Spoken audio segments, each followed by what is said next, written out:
There aren't many things as exhilarating and exciting as off-road driving, through mud, rough terrain and even water. And when it comes to off-road vehicles, the Jeep is an icon of its class, closely associated with freedom and adventure. Today, there are many models and variations of Jeep, but the Jeep car brand can trace its roots right back to World War II. The Jeep was born to be put to task in war and played a key part in the Allies' defense against Nazi Germany.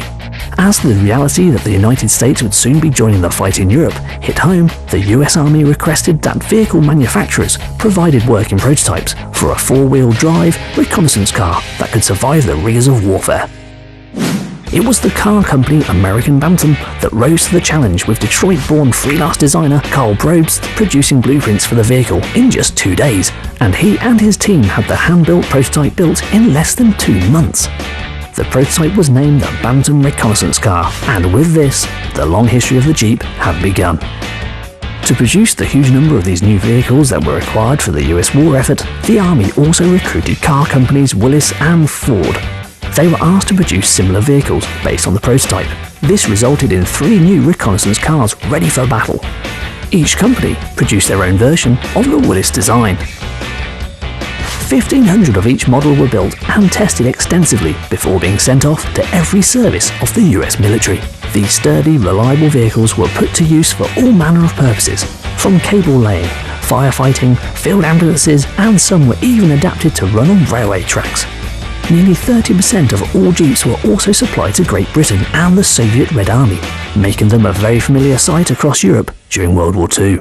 For the first time, you could have a vehicle with not just powering the rear axle, also powering the front, so it could go over, as all 4 tyres, 4 wheels were actually in use at each time, could go over much more robust, rougher terrain to get the individuals around the battlefield more quickly. Today, the rugged little Jeep has evolved into sophisticated off-road models, such as the Patriot, which is made at FCA US's Belvedere Assembly Plant in Illinois, USA. The production of a Jeep begins with the stamping of a sheet of steel into all of the relevant body parts, such as the roof, the bonnets, and doors. These newly formed parts then move to the body shop. This is where each of these separate segments are brought together and welded into place. This starts with welding together the floor of the vehicle. The main component of the floor panel has a lot of structural steel welded onto it and is placed onto the underbody of the car. Once this is done, the side aperture assembly begins. The side apertures are the big side panels that fix onto the side of the car that have the door openings cut out of them.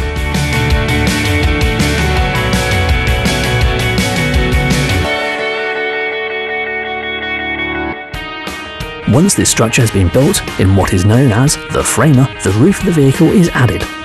Our Jeep is now beginning to take shape. Next up, it's time to construct and add the closure panels.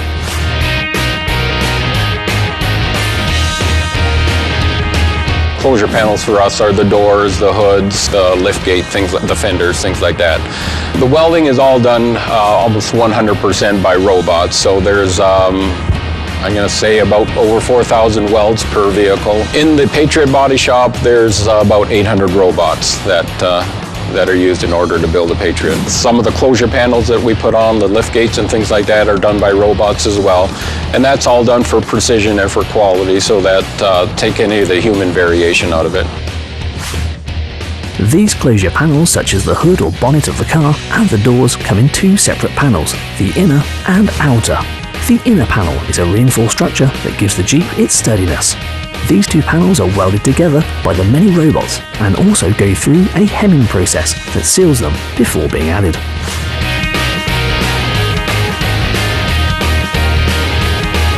From the body shop, the vehicle transfers to the paint shop. Here it undergoes 4 separate painting processes that prepare the metal to accept paint, whilst also protecting it from road chips, rust, and prevent leakages in the joints. The vehicle is then finished with colour before being painted with a clear paint that gives the Jeep its shine. To get through the paint shop is about 14 to 16 hours. It's of the major areas in the assembly plant, it takes the longest to get through the paint shop. You got to appreciate the fact that you're applying a layer of paint and then you've got to put it through an oven to dry, so there's some time allowed as it goes through all these various ovens to dry. Foam is then added to the body of the vehicle. What we don't want the customer to experience is some road noise coming up through the pillars of the vehicle, so we put some sound deadening foam material in the cavities of the vehicle. The Jeep is then moved onto the trim line. Here the doors are removed to give more easy access to the workers. All the internal wiring and trim of the doors are then added.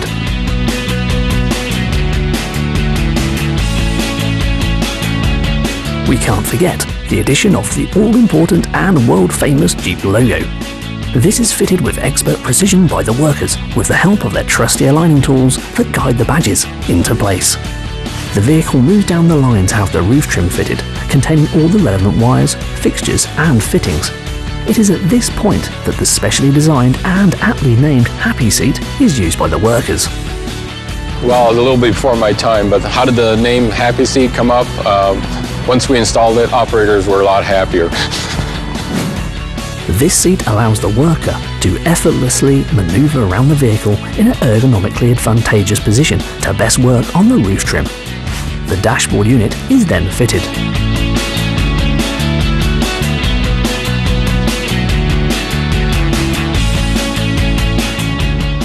Next is the assembly of the rolling chassis of the Jeep that contains everything that will make it drive, the engine, transmission and suspension, for example. Once this has been fitted to the vehicle and all the glass and windows have been added, it is moved on to be finished and tested.